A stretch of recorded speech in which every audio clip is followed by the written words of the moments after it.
All right, you're here with the Odd Man Out. We're doing a Games with Gold review. You're here with Keefer Keefs. And the Rye Guy. So we're going to be reviewing Super Mega Baseball 2 and Streets of Rage. Those are the two that have come out this month so far for this first half of the month. I would like to call the baseball game a different name. Super Mega Flop Ball. Yeah, Ryan, not a fan, as you can tell. So neither of us are big baseball fans. No, we did it because it was free and we wanted to review it. I barely won in overtime, and it wasn't due to me being any better than Keefen. It's just we both had no idea what we were doing because it was more complicated than we thought it was going to be. Yeah, because it looks super cartoony, so I assumed it would kind of just be like a little joke, fun game that we could jump into and maybe even do a Let's Play with everyone in.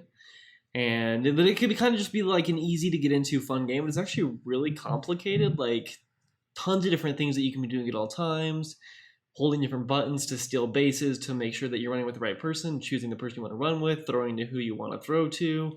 And then you have to control how fast you threw it, because if you threw it too fast or too hard, then you would miss.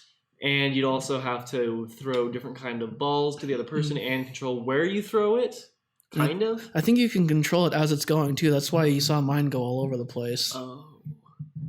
And also, you have to be able to bat it in different ways to make sure that you don't get a foul ball every 3 seconds, which we may have done. Who knows? Yeah. I don't know. It was an interesting game. I mean, it wasn't terrible for a baseball game considering that neither of us like baseball, but definitely it was fun enough that I didn't hate my time there, but it just wasn't good enough that I was like, yeah, this is a great game, or even that fun of a game. Definitely wouldn't have spent money on it outside of the Xbox Live. Yeah, I would not have spent even $5 probably. It's just not fun enough for me. If you're a big baseball fan, that might be something that's more enjoyable. Yeah, it might be something more enjoyable if you're a big baseball fan, or if you enjoy that kind of thing, if you enjoy the complexity with all the different controls. And I think people could enjoy the game. Just for us, it wasn't the right pick. And I think another problem could be that because it is cartoony, that even big baseball fans might be turned off because they would expect a more realistic look and enjoy a more realistic look. I'm sure I'm sure there are baseball games that are more realistic, that have that more realistic and that have better mechanics and everything. And the other thing is, I don't know that it even had real teams. I don't know that those aren't real teams. I don't think they were. Pretty sure they're not real teams. They're definitely not professional teams, because I was like a squid thing and he was I was a shark. Short razor tooth or something. Yeah. And so I don't think that they might have had real players, but I also doubt it. So, I mean, people that are really into the sport are going to want to play with those characters that they like. They're going to want to enjoy that, or even just I don't think that it really hits any good market.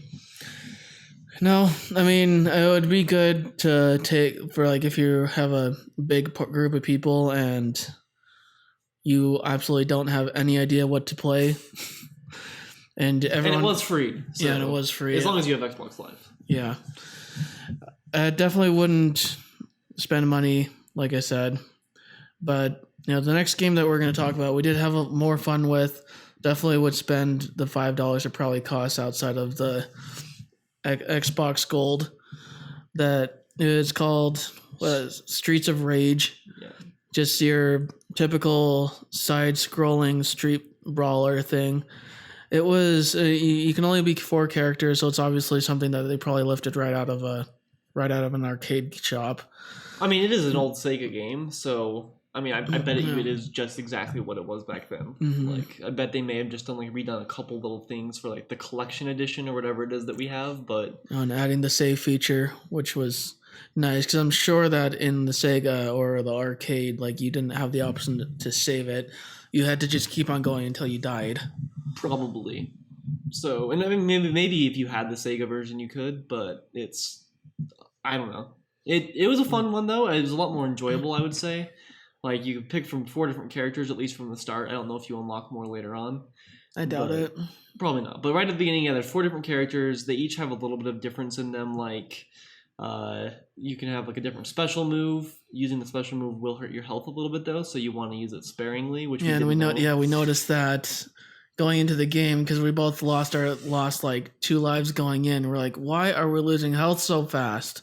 Because like the guys weren't even punching us. Because when you get punched, you can tell because your character flinches and gets knocked to the side, and like my character wasn't moving at all, and then didn't flinch, and all of a sudden my health goes down after I punch people, and it took us a second to realize what was actually happening, but it was still fun, even though the game mechanics were a little different than what we're used to, just because we don't play super old arcade games anymore. Yeah, it was nostalgic though, because it is something that I did play as a kid a lot and I had a lot of fun with. So I did enjoy it, I think, a little bit more because of that. It added a little bit of a fun factor, just remembering back to when I was a kid and trying to play those games. And I'm sure that as a kid I never even figured that out. I probably just mashed buttons. Yeah, That would be my that's what those assumption. were, especially like the Simpsons and that at Chuck E. Cheese's, the Simpsons game and the Ninja Turtles. Yeah, that Ninja Turtle game, and because those were fun, but I never knew what I was doing. I was just moving and just button mashing, because I'm sure there were combos, but I never knew what they were.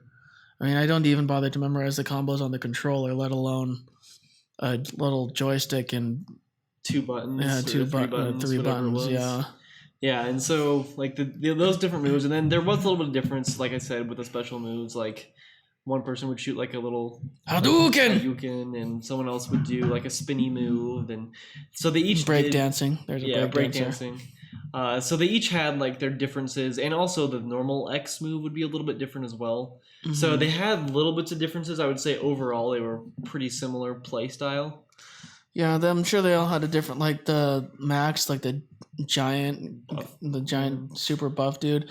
I'm sure he had a special that I hadn't touched on, because like the skater guy, his special passive ability was just being able to use his skates and go faster than everyone else. Yeah, so they did actually like it. It is surprisingly complex in that way. You could also pick up like little weapons. I found a knife in a barrel. We found lead pipes that we beat out of Yeah, out of people's hands, and you could get a little extra range because of that. And I don't know how much more damage they did. I didn't pay that close attention to the enemy's life bars when I was hitting them. I just assumed they did more. yeah. And then there were different enemy types, but I would say mostly the big enemy type difference was the bosses. Yeah, just being able to. The last boss that we fought against, he had a jetpack, and he constantly threw Keefer off the map. It was He'd kind of lift funny. me up and then like slam me down. Yeah, basically you're like that Kirby move in Super Smash, where he grabs you and just like goes flying and then smashes you into the ground. So yeah, and then, so he was annoying, but then there was like motorcycle guys that would come across the screen, have to knock them off to stop them, and just things like that. So there were little things that added a little bit of difference and complexity into the game. So it was pretty fun. I would say that it was definitely the more purchasable option of the two games, and I would say that it would bring up our games with gold review score. Yeah, I would definitely be willing to spend the $5 that it probably costs outside of the Xbox Gold promotion. Definitely wouldn't spend money on the baseball game, but yeah, I think even though we're still probably going to work on a rating system, I think we both agreed about 6 out of 10 so far. Yeah, and I would say I would say that that's a no, not good enough to buy Xbox Live Gold if you don't already have it just to get these games. But if you happen to have it and you have the space, I'd get them, especially Streets of Rage. I don't know if you really need to waste your time with the Super Mega Baseball, but the Streets of Rage is fun enough that it's worth a little bit of time to put in if you already have Xbox Gold.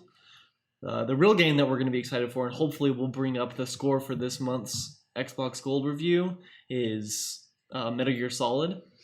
Yeah, this will be my first Metal Gear game, really. I played one game when I was a kid.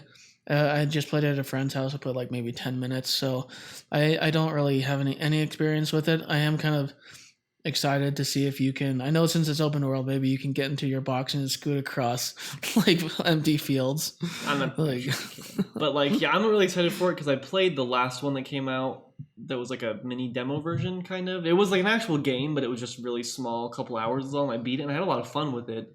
So I'm really excited for an entire open world game, and really excited that I get it for free as well because it was a game that I'd wanted. I just never really had the time to put into it. and it never really meant like the money wasn't going to be worth it for me. But now that it's going to be free, I mean, I can't say no to having a good time in that game. Yeah, I'm excited to try it out too, just because I like open world games. Like even games that I wouldn't be more prone to buying if it's open world, I'm probably going to be a little more interested in it just because for the explorability. Yeah, so we will do a specific review just for that one. That is the big game release for this month. So we're pretty excited about that one, and it should bring up this month's score. But yeah, right now I think we're sticking with about a 6 out of 10. The scoring system will probably work with at some point once we have actually reviewed more games. Yeah. But for now, I would say not worthy enough to buy Xbox Gold for, but at least if you have it, you could try the games if you would be interested in either of them, but especially Streets of Rage. Yeah, if I didn't have gold before and I saw that these were my options, that would definitely not be a selling point for Xbox Gold, but I already had it, so. Yeah, me too. All right, well, thanks for joining us today, and I'm Keefer Keefs. And the Rye Guy. Bye.